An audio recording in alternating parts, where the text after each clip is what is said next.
Actually, from next time onwards, we can just do live lectures on the application.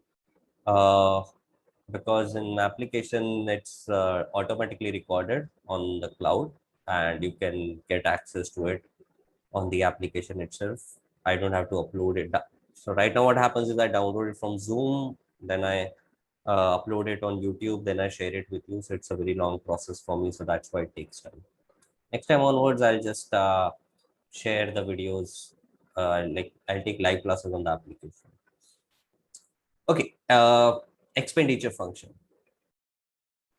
So expenditure function is basically the the flip side of the coin from the indirect utility function. We see here. So in indirect utility function, what we used to do is that the consumer had a fixed income and prices, and maximize he would maximize his utility given prices.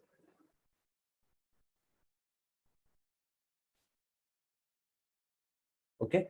Now the flip side is expenditure function. In expenditure function, what happens is consumer is supposed to reach a given level of utility in minimum possible expenditure given prices. So till now, what we had is a consumer who had some fixed amount of income, 100 rupees, 1000 rupees, whatever, and then they will like you take this money and maximize your utility.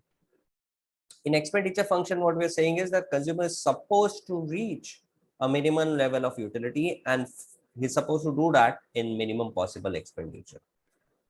Okay, so an example of this would be, let's say you have to feed yourself. Okay, you have to feed yourself and you are a little short on budget.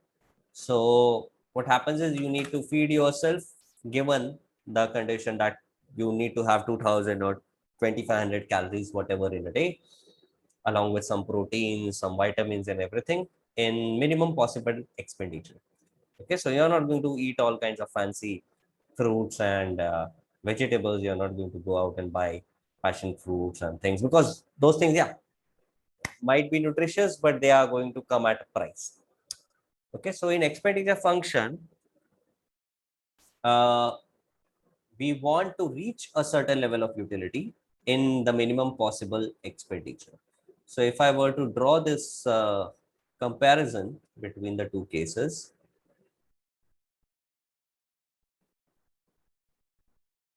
okay, so let me draw two graphs for to compare. So in indirect utility function, what happens is that we are given some budget line, and on this budget line we draw a bunch of indifference curves, and we find the indifference curve which is tangent, like this one. Okay, so we find the best indifference curve given the budget line.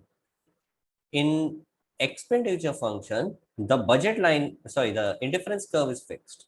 This is some level of utility you know that you have to achieve.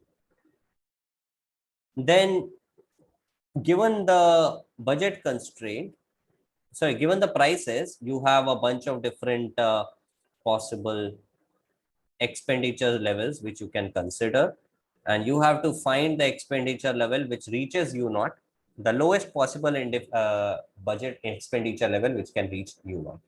So this is, let's say, the budget line for expenditure level E naught. This is, let's say, for E1. This is, let's say, for E2. So that E naught is less than E1 is less than E2. Okay. So this is my tangency condition now. So initially what was I doing is I was finding the IC which was tangent to my budget line. Okay, I am finding the IC which was changed. Now what I'm doing is I'm finding the expenditure line, or you can call it the budget line, which is changed to the which is changed to the IC. So here the budget was fixed, the budget line was fixed. Here the indifference curve is fixed. Depending on what expenditure you are willing to do for it, your budget line shifts. Right? So suppose you want to feed 10 children. You have decided you want to feed 10 children from a community. So this is something fixed. Now you are just finding what is the minimum expenditure you need to do to feed these 10 children. Okay, so now obviously, if you look at this graph, E2 can feed this, E2 can reach this U0 level. Okay, if you do spending E2, you can reach the U0 level, but that is inefficient.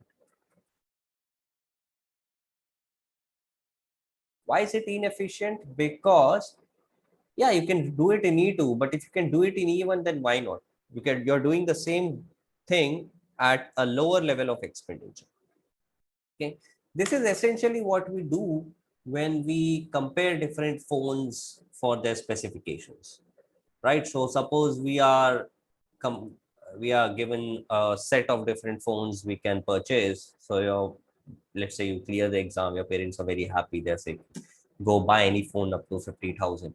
So what you'll do is you'll spend some time analyzing different phones for their features. Uh, so different features are going to give you different levels of utility. You are going to find the sort of best mix of these features which you can see. But so here, what you am the example I'm giving is 50,000 me are doing best. But here, suppose you want to reach a level of output. Suppose you are buying a laptop which should be lightweight and which should basically do your job and everything. So you're basically going to pick the expectation that you have, the level of utility you want from your product or your bundle, and then try to reach it in the minimum possible expenditure. So here, if I were finding the indirect utility point, this point was Marshallian demand function. The way to find Marshallian demand function was MRS equals to price ratio and the expenditure, the budget line. Yeah.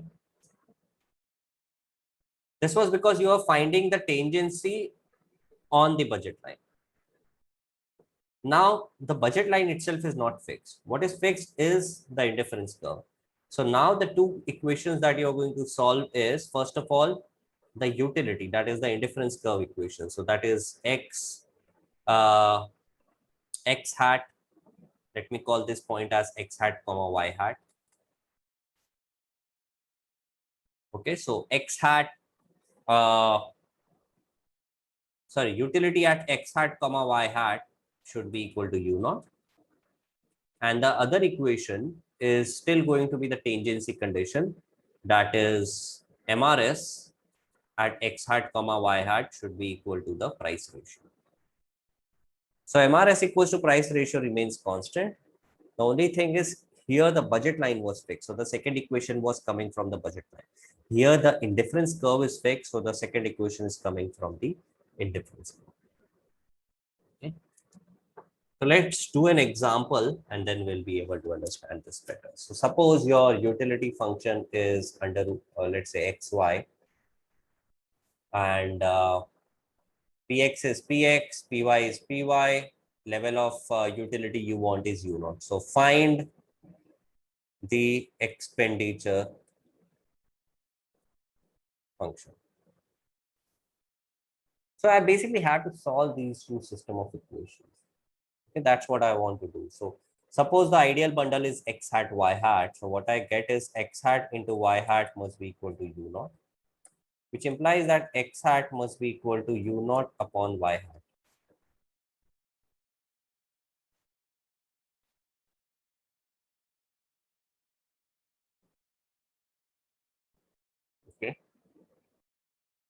Now, x hat is u naught upon y hat, and uh,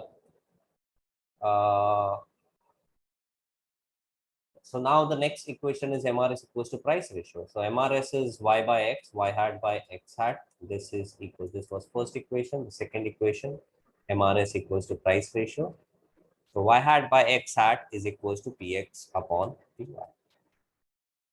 So this implies that y hat must be equal to px upon py into x hat. Now instead of x hat, what I'll substitute is u naught by y hat. So this implies y hat square equals to px u naught by py. So y hat must be equal to under root of px u naught by py.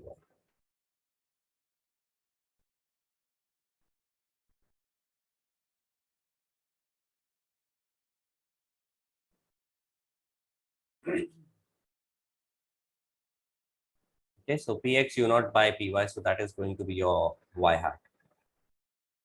Now, final thing is finding x hat. So x hat you can find from here. So x hat is just u naught upon y hat. So this will turn out to be x hat equals to u naught upon y hat. So upon y hat can be written as under root py by px u naught. So that is under root of px u naught by, no, sorry, py u naught by px. So this is your y hat, this is your x hat. So your final demand point, x hat comma y hat, will basically be equal to u naught under root py by px. No, under root u naught py by px, comma under root u naught px by py.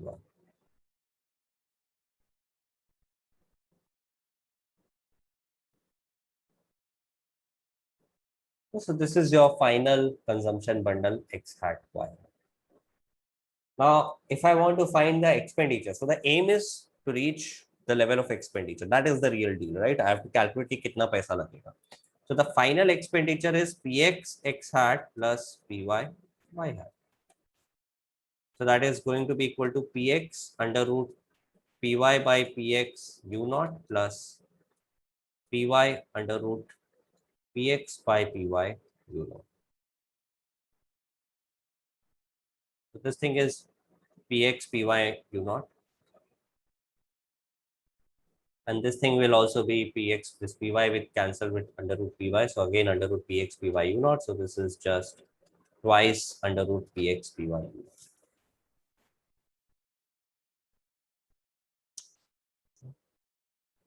So this is your final expenditure level that you need to do in order to reach the level of utility u naught when your prices are px and py.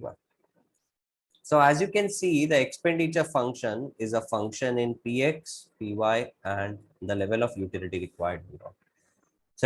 So the final thing is not a function of x and y anymore. But this is what I wanted. I wanted the final expenditure in terms of utility px and py. That is why it directly gives me the level of expenditure required. So again, if you imagine an Excel sheet, so suppose you have data from different districts in India, and you have the level of price for some commodity, price for some other commodity, and the minimum level of nutrition required in that particular district. Okay. So according to that, you can just find the expenditure function and find out what is the amount of minimum expenditure which is needed for people to have a minimum threshold of life, right? So minimum quality of life. So this is how we calculate it. All right. So we don't keep doing it for every district separately. We just have some formula which we apply over all the districts simultaneously on the data. And then we have this final result. So this final expenditure function, you can just apply this function here and you can get the level of expenditure required. So if you're thinking about, let's say, some sort of direct benefit transfers, that you want people to have some minimum amount of money in their bank account so that they can lead a peaceful life. So that minimum amount of transfer for different districts will be given like this. Obviously, it needs to be different for different districts, right? Because prices are different for different districts. The prices in Delhi are very different from prices in some rural community. So if somebody is living in Delhi, then they need a higher package depending on if prices are larger or not.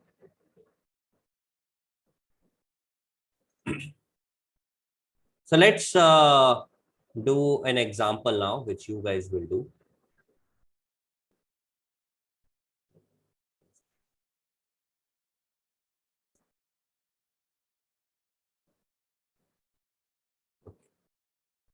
So utility equals to xy square, prices px, py, and level of utility u naught. Find expenditure function as a function of px, py, and q. Okay, let me open this solution, which can help you.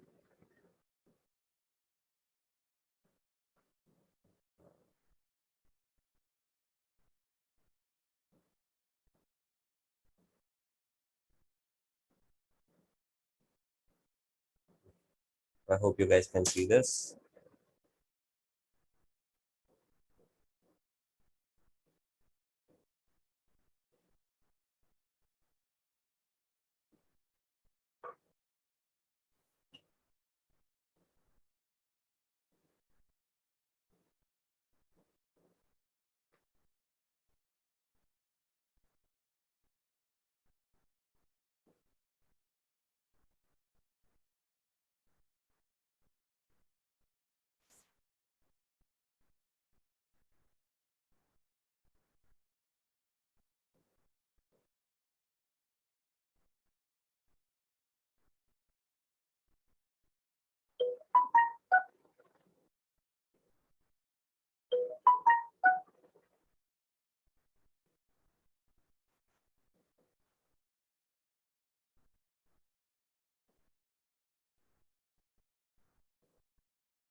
Sir, I got cube root 2px u naught by py. Cube root of 2px u naught by py okay. whole multiplied into py by 2 plus 1. Py by 2 plus 1. Plus 1. Plus 1 inside the brackets.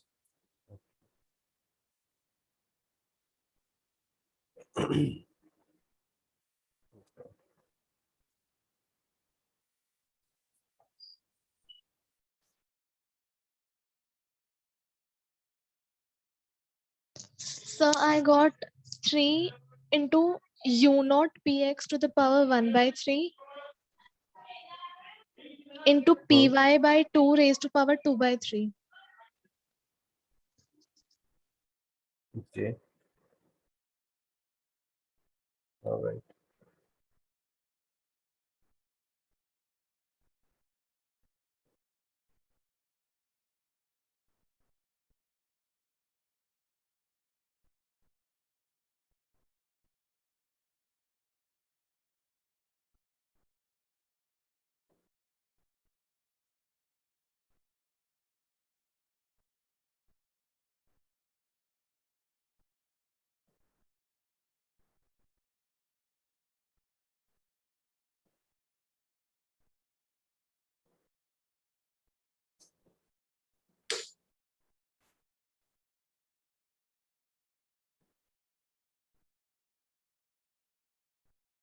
Okay, let's look at the solution xy square.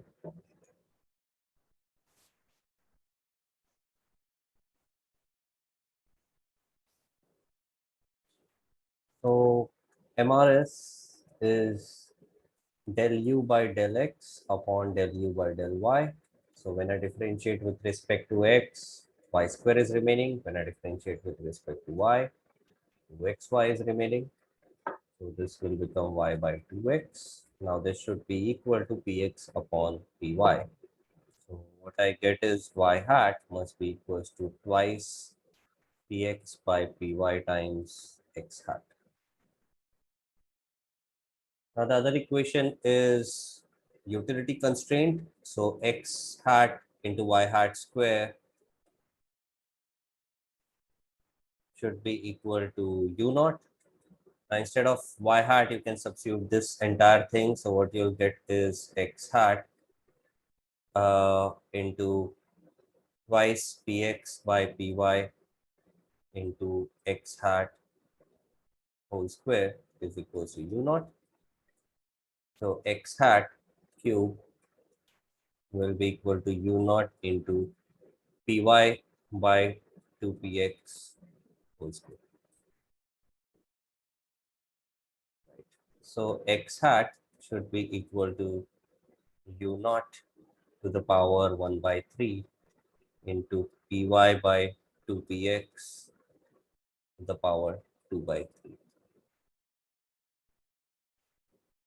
And then substituting this here would give you y hat must be equal to u naught to the power 1 by 3 into py by 2px to the power 2 by 3. And this can be written as, so 2px by py is just reciprocal of this, right? So I can write this as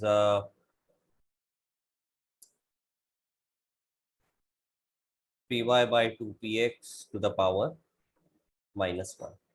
So then these two become equal, right? So y hat will just be u naught to power 1 by 3 into py by 2px to the power minus 1 by 3.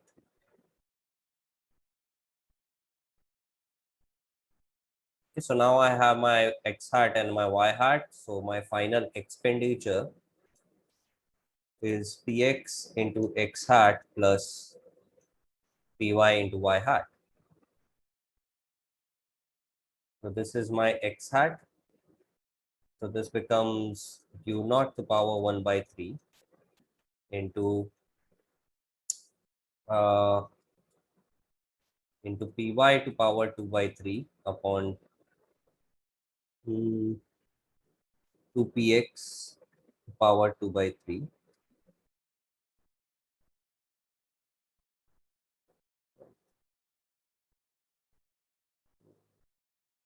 Going in the right direction, right?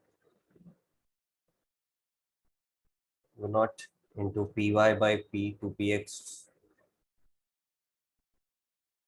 py by 2px whole to power 2 by 3 plus u naught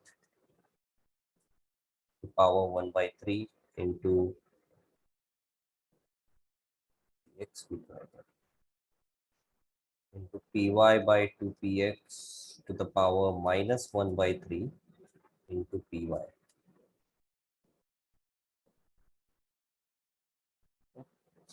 So I could take something common here. I can take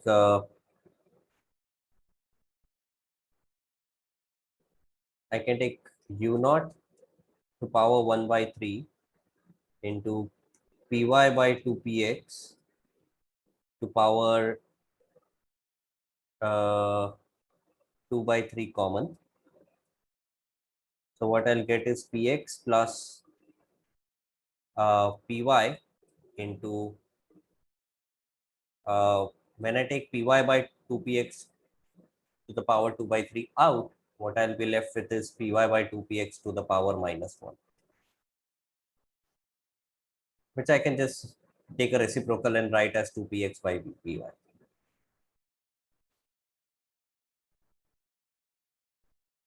Okay, so this thing is finally u naught to power 1 by 3 into py by 2px to the power 2 by 3 into px plus 2px, so that's 3px. Maybe if you rearrange this, you get a different formula.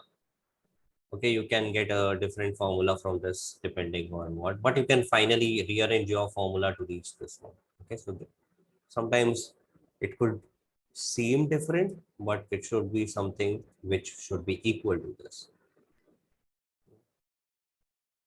Obviously, too tricky. Generally speaking, itna complicated algebra we don't get. Okay, we don't get such complicated algebra. The kind of questions that we are going to get is the kind of questions I've given you in problem set. Okay, so let's do a more simpler question. Suppose you want to find the expenditure function for utility equals to x plus 1. Okay, so utility is x plus y, price is px, py, u naught. Now you cannot apply Lagrange in this case, okay? So this is not your well-behaving preferences. This is not convex preferences which are well-behaving. So you cannot apply Lagrange. So you have to draw indifference curves and see. So why don't you do it? So draw indifference curves and tell me what would be the expenditure function. Obviously, it will be a piecewise function. So expenditure function will be equal to something something if something something is true and something something if something else is true. So it should be of this format.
So Yep.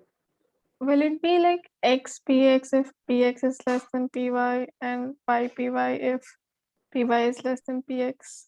But the final expenditure function, always should be a function of px, py, and u naught. It should not be in terms of x and y. So you're not incorporating u naught at all. Okay, so this is some common mistake which people do when they first work with expenditure functions. So your expenditure function should be a function of just these three variables, not x and y.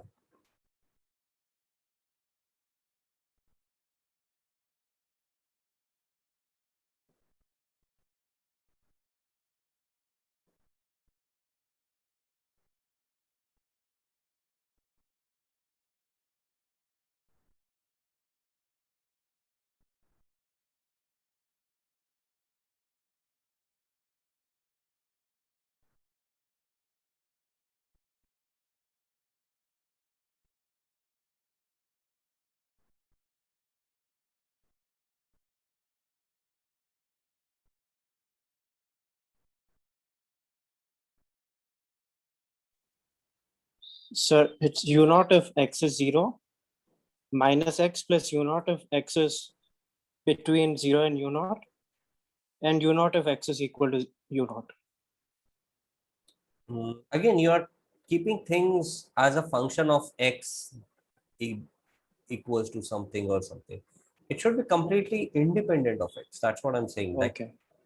x is a stepping stone. Remember this diagram, right? So, uh,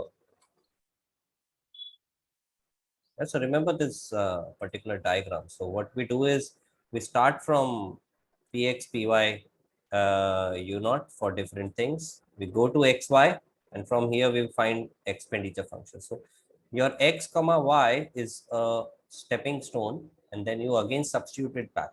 The final thing should be completely independent of x and y, even here or here. It should not be present in either of these sides. Okay, sir.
The helpful thing is drawing this representative diagram.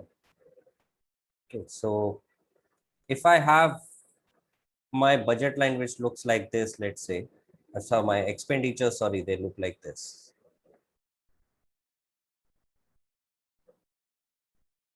Then what is the cheapest way to reach this dotted line? Would it be the x-intercept or the y-intercept?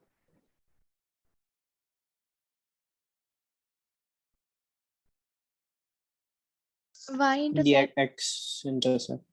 No, it's going to be y-intercept. This is, so your expenditure is increasing in this direction. So you want the minimum expenditure. So this is the point of minimum liquidity. So yeah, one of you gave it right. It's going to be the y-intercept. Okay. So if the budget lines, they look like this, then it's going to be the y-intercept, which is going to be the best. Whereas when the budget lines look like this, okay, then it's going to be the x-intercept, because you see, between these three different lines, this is the lowest possible budget line which can reach this dotted line. So in this case, you are going to pick the x-intercept.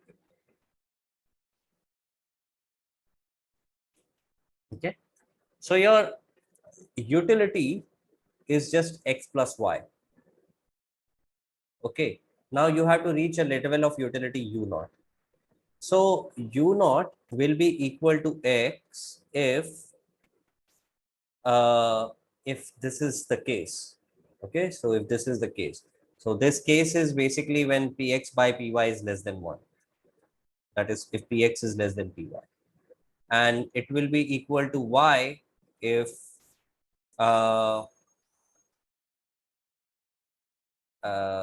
px is greater than py.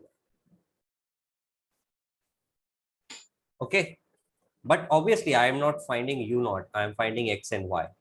Okay, so my x will be equal to u naught if px is less than py. So the final answer would be x hat comma y hat would basically be equal to u naught comma 0.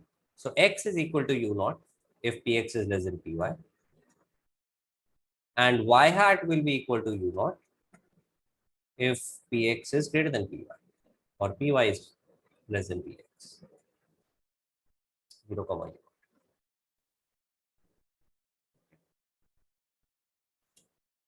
So u naught comma 0 and 0 comma u naught. So these are going to be my consumption bundles. Now finally I want to convert this into expenditure levels. So my expenditure is going to be equal to px times u naught plus 0 times py if px is less than py, and py times u naught plus 0 times px if py is less than px, and then I can just get rid of this thing. So expenditure is px u naught if px is less than py, and it is py u naught if py is less than px. So you can basically write expenditure is just minima of px u naught comma py u naught. So this is your final expenditure. So you basically, when you have the budget line, so when you have the indifference curve, you look at both the intercepts of this indifference curve and check which of these interference curves is cheaper to purchase. That is what you're going to do. Okay, so you pick this intercept. So that's this point is 0 comma u naught. So the expenditure is py u naught, and this point is u naught comma 0. So the expenditure is px u naught. So then you pick whichever of these two intercepts is the cheaper one to buy. Okay, so that's how it should be. So now you can do the chapter 4, sorry, the question 3, I think, question 3 from problem set, which is finding the expenditure functions for these same utility functions. Okay, so think about them and we'll discuss them along with the two problems that I've left in the next class. Okay, so draw curves and think about them. Don't just think about them randomly. Draw curves first. We have looked at one part of the problem, that is utility maximization. Expenditure minimization is the flip side. Okay, so that's expenditure function. So expenditure function is defined as min of expenditure p dot x. P dot x was expenditure such that utility is greater than equals to the desired level of utility. So it's a function of price vector and utility level. Okay, so this is your expenditure function. Now the optimum bundle at this level will depend on parameters p and u and is called the Hicksian demand function. So what we were calling as x hat comma h hat, x hat comma y hat till now, this is nothing but the Hicksian demand function. Hicksian demand function. Okay, so in utility maximization, the demand function x star y star was your Marshallian demand function. Here it's called Hicksian demand function. You can call it x hat y hat or you can call it x h y h. Okay, either way it could go. Okay. All right. Next up, we have lump sum principle of taxation. I don't think we need to do this.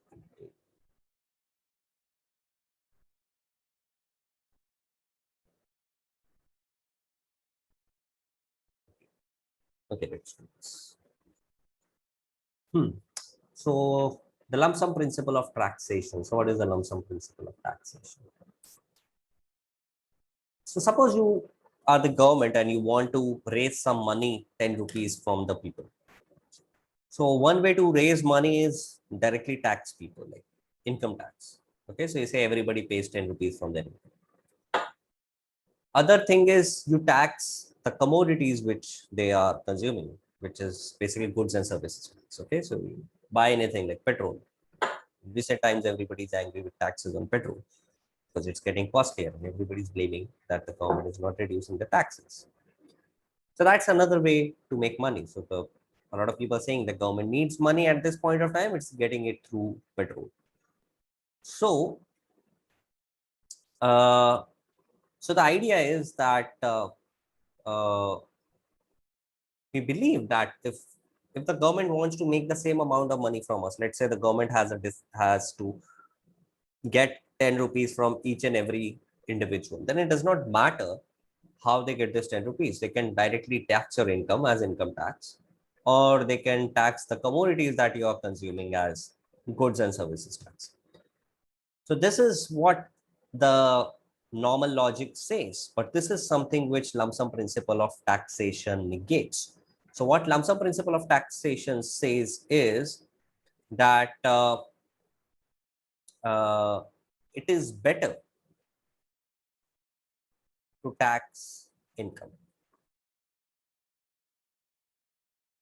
Better for the consumer, not for the government. For the government, it just wants the same amount of money. So the keeping the welfare of the government constant, like how much money it wants to raise constant, it is better to get money through income route rather than through GST route. That is the idea. So we'll explain this with the help of an example. So consider the Cobb-Douglas function utility is under root xy. So this is very interesting, okay? And a consumer whose income is 8 rupees and the prices are 1 and 4. The first thing is calculate the indirect utility function and the Marshall and demand function for this customer. So I've already calculated indirect utility function and Marshall and demand function for the Cobb-Douglas case. Now I'm going to just use them here. So utility equals to under root xy, px equals to 1, py equals to 4, income equals to 8. So indirect utility function x star comma y star was I by 2 px comma I by 2 py, and the indirect utility function v was I under root of this multiplied by this, right? You just put x star y star here, so you get the indirect utility function. So I by 2 root px py.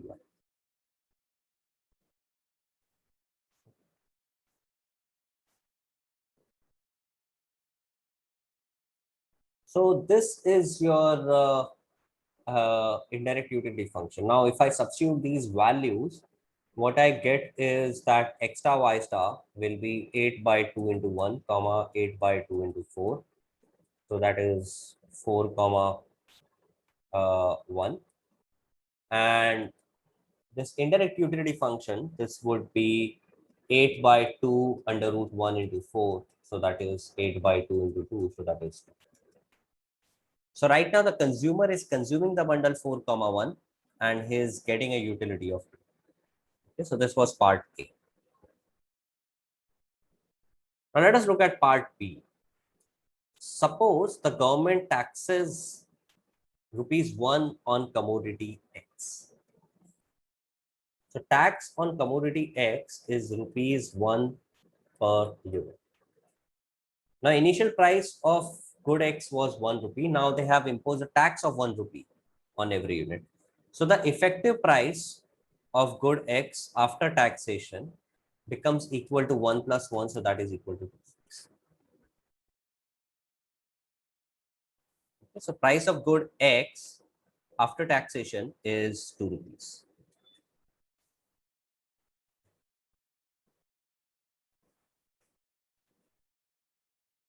So when I substitute this back into my indirect utility function and Marshall and demand function, now what I'll get is that this thing will be I, that is 8 by 12 into PXT, because now the effective price that you're paying is 2 rupees. And this thing is same 8 by 2 into 4, which is 2 comma 1. So now you consume 2 units of good X and 1 unit of good Y. And your utility will now be 8 by 2 under root 2 into 4. So that is 2 by root 2.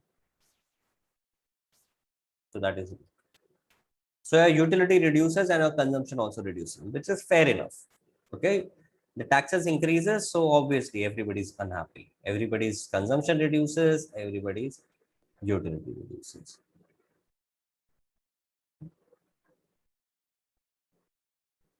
Now the C part is, assuming the government imposes an income tax instead of quantity tax so as to raise the same tax revenue as in part B. So here the government was charging a goods tax. Instead, the government wants to impose an income tax, which is equal to the amount of revenue that it was generating in part B. So my first question is, what is the revenue generated in part B? What is the total tax revenue in this part?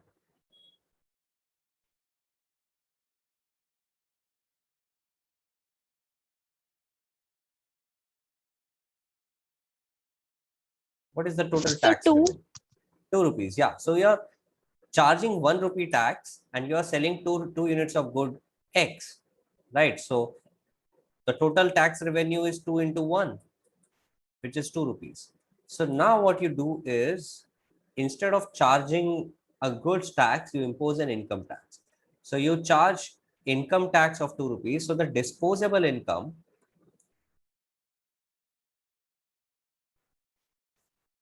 becomes initial income minus tax revenue, which is 8 minus 2, which is equals to 6.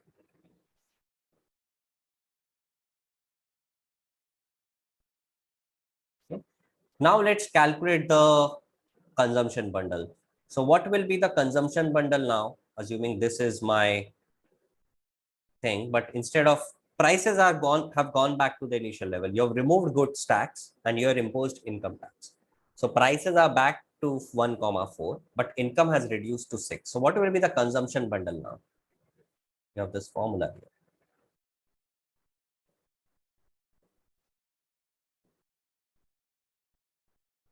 Let me ask this to Ananya. Ananya, are you with us?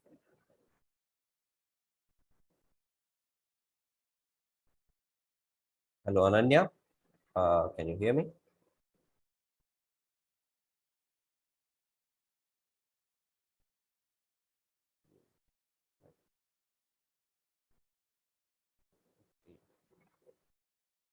Anyway, anyone, what is the consumption bundle?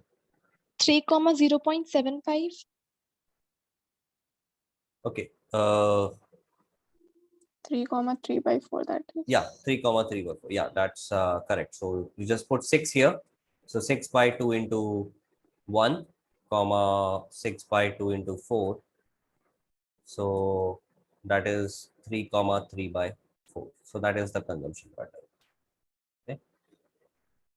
And the final utility now, what will be the utility level from 3 by 2. 3 by 2? Okay, so it's going to be income, that is 6 by 2 under root, prices are back to 1 and 4. So that is 3 by 2. Okay. So now compare these two things, utility level. This is your utility in case of goods tax. This is utility in case of income tax, VI and VG. So which value is larger, VI or VG?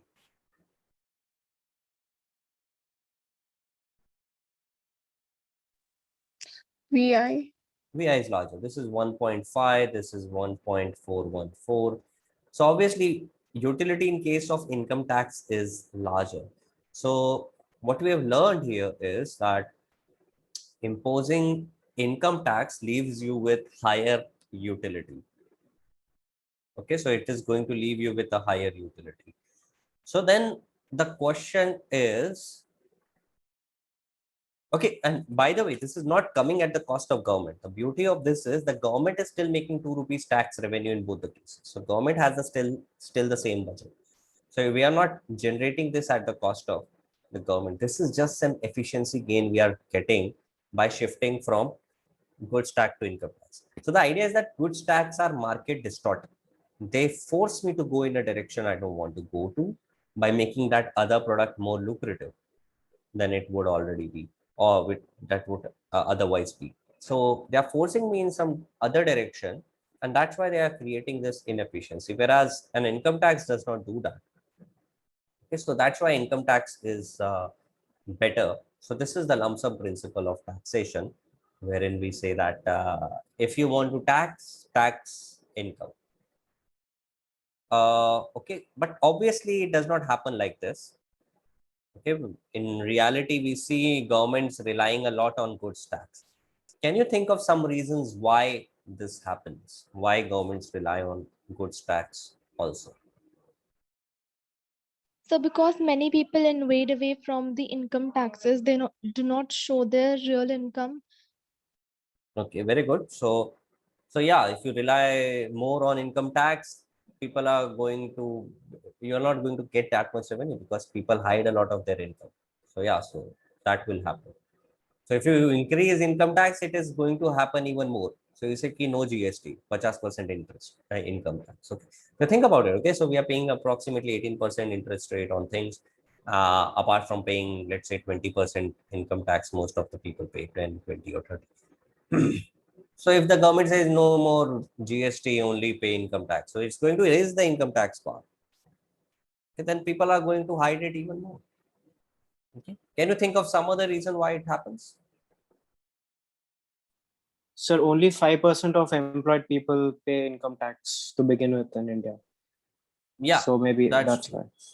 So the tax base would be very small if you pay only income. If you charge only income tax, so you'll have to expand the tax base. So what would happen is there is going to be in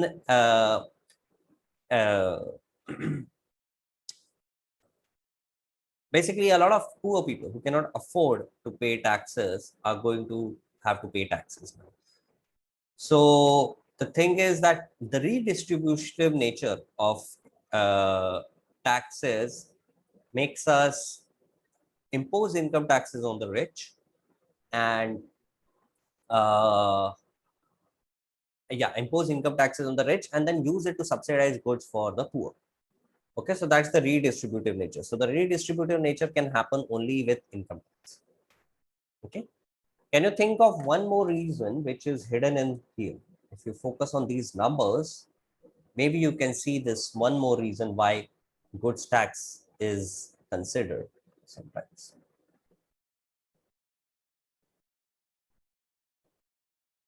So in case of excess demand, to reduce the demand of a certain Reduce the commodity. demand. Very good. So it's basically, maybe you have heard of something like a sin tax. Not the pani ki tanki sin tax. Okay, that's different. This is sin tax. Sin tax is the tax which is imposed on things like tobacco and alcohol and other luxury goods like SUV cars. So they have a higher interest, higher tax rate. Imported cars with lower mileage, they have a higher interest rate. Higher tax rate. So the idea is that things you want to reduce the consumption of, you impose taxes. So as you can see, when you impose goods tax, the consumption of good X reduces without hampering the consumption of good Y. Right. So good Y is maybe something you don't want to reduce the consumption of. Okay. So you want to reduce the consumption of good X. Good X, people want to consume it, but you know it's bad for them.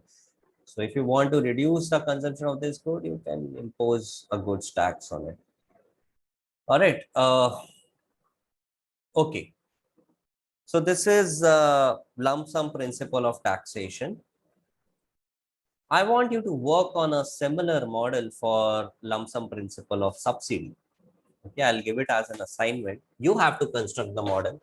You have to build the example and you have to submit it. Okay, I'll probably give it to you next week after I get done with my presentations. But the idea is going to be that uh, the government will have two options, either to subsidize a particular good or to give lump sum transfer to the agent. And we'll see that even in that case, a lump sum transfer would be preferable. Okay, so I'll give it to you. Maybe you can work on it beforehand before I give you the formal question. But it's going to be the formal question is construct an example wherein you compare lump sum transfer with a subsidy.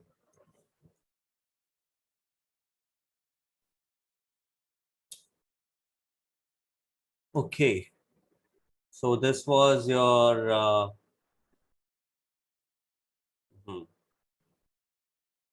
goods and income tax. Now, final thing is relationship between two demand functions. That is Marshallian demand function and Hicksian demand function. How do the two relate? So obviously, one Marshallian demand function is when you fix your budget line and find tangency on the budget line. And Hicksian demand function is when you fix the indifference curve and find the tangent budget line. But the tangency condition is still the same. One of the equations is still the same. So that is why these two concepts are sort of related to each other. So I'm going to look at what are the relationships between the two. So we are not going to prove them because the proof is not important. The important thing is this relationships and its economic interpretation. So the first thing is, so H is Hicksian demand. This normal thing is Marshallian demand.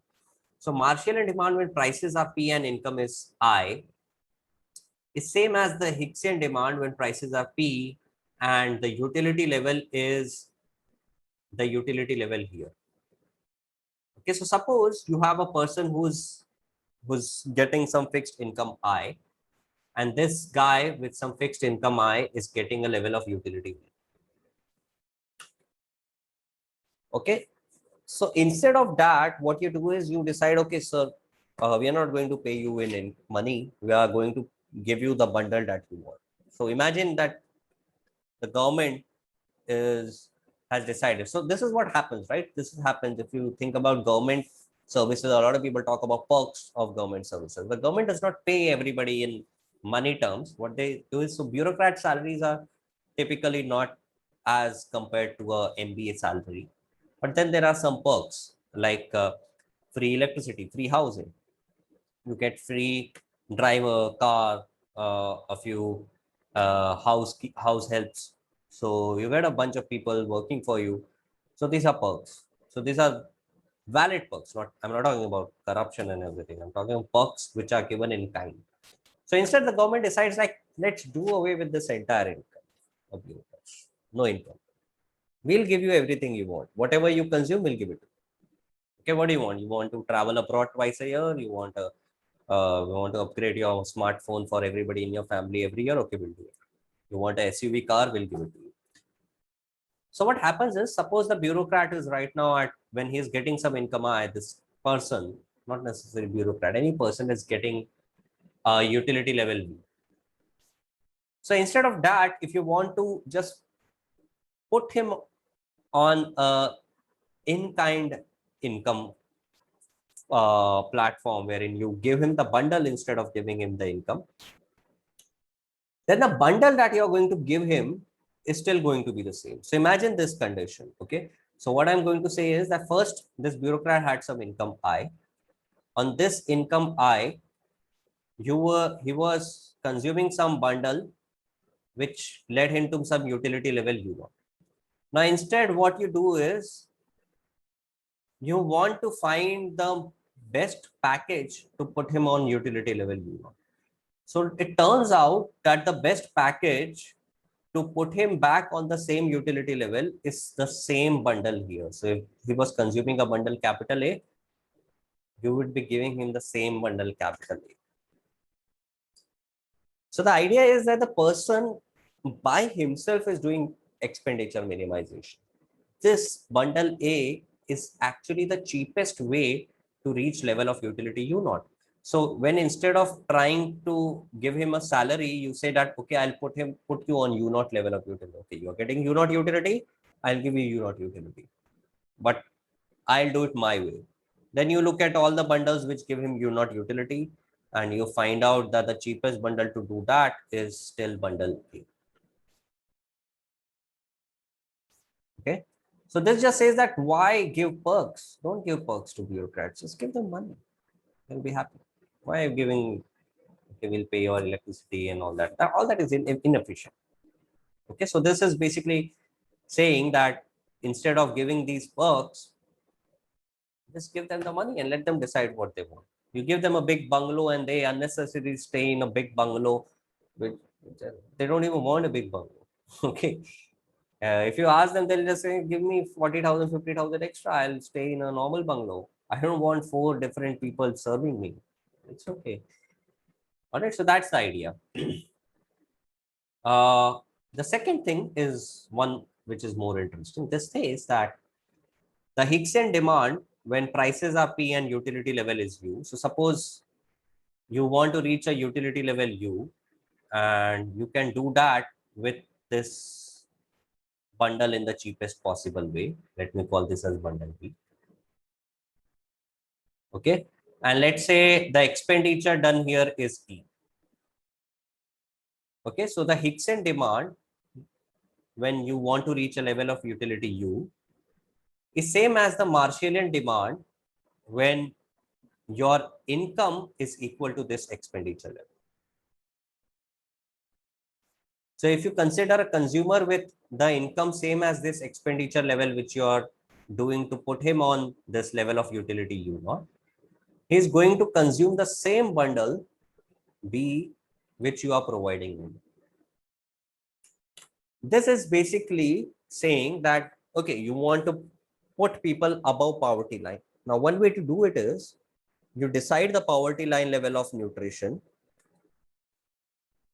Then you find the cheapest bundle to do it, some, let's say 5 kg rice and 3 kg wheat or something like that.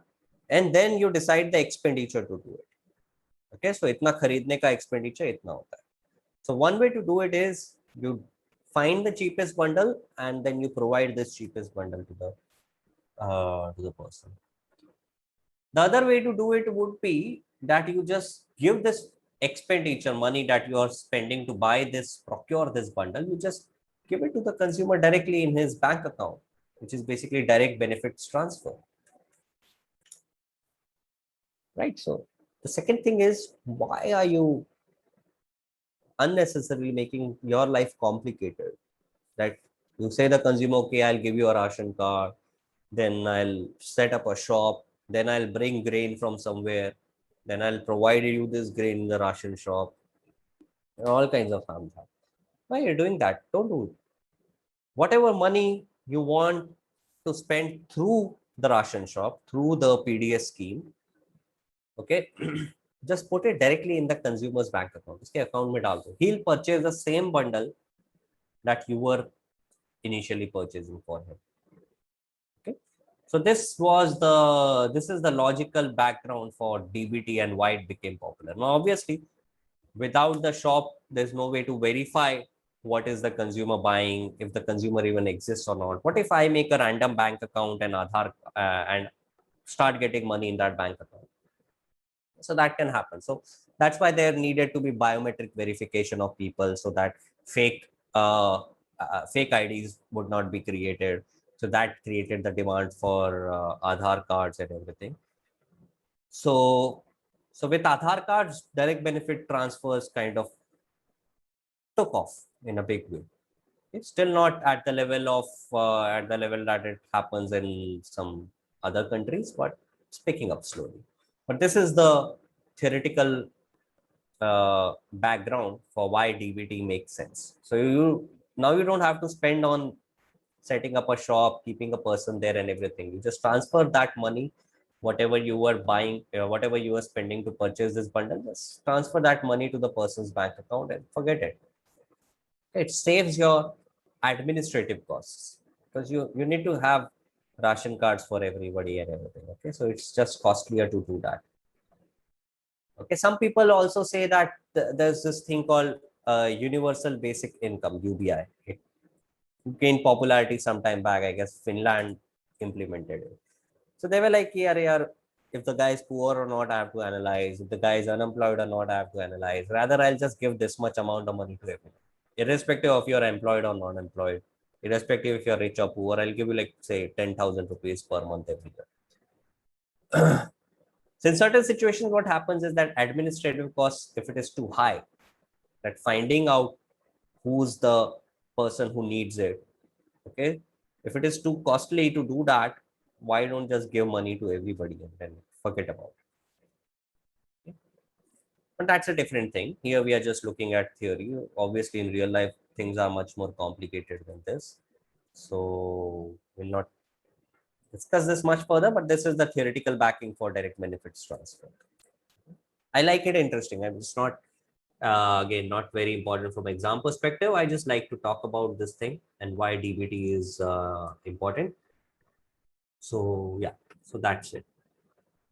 Okay, so that wraps up first part of consumer theory. Now I know it took us what 4 lectures to reach here. Another 2 lectures maybe for consumer theory. Consumer theory is long. Other things will take much less time. Okay, so the remaining 4 chapters would be done in like 8 to 10 lectures, but consumer theory will take around 6 lectures because a lot of things are new. We are dealing with a lot of new stuff. So it's going to take time, this one, but the remaining lectures are going to be very fast. Okay, so you have to do these 2 chapters from Variant, chapter 5 and chapter 6, you have to read them. And then we can discuss doubts from these chapters. I hope you guys are reading. Okay, so reading is also important because maybe you come across something that I have not taught and you have a doubt in that. So you can ask me. So do read. It will be fun. It's an easy book, interesting book. Halvarian. Okay, so let me stop here for today, and I'll not be taking lecture this week. As I told you, I have a presentation coming up on 8th. So I'll take a lecture on 9th. What is 9th? Yeah, 9th is Friday. Okay, so I'll take the doubt session on 9th for the doubts from micro and maths. And then 10th and 11th we'll have lectures as usual. Okay. So 1 week break for you guys. So do the problems from Variant Test Bank also. I know a lot of you have not done. Okay, so I'm ending the class now. I'll see you guys on 9th of July. Thank you, sir. All right, take care. Welcome. Thank you, sir.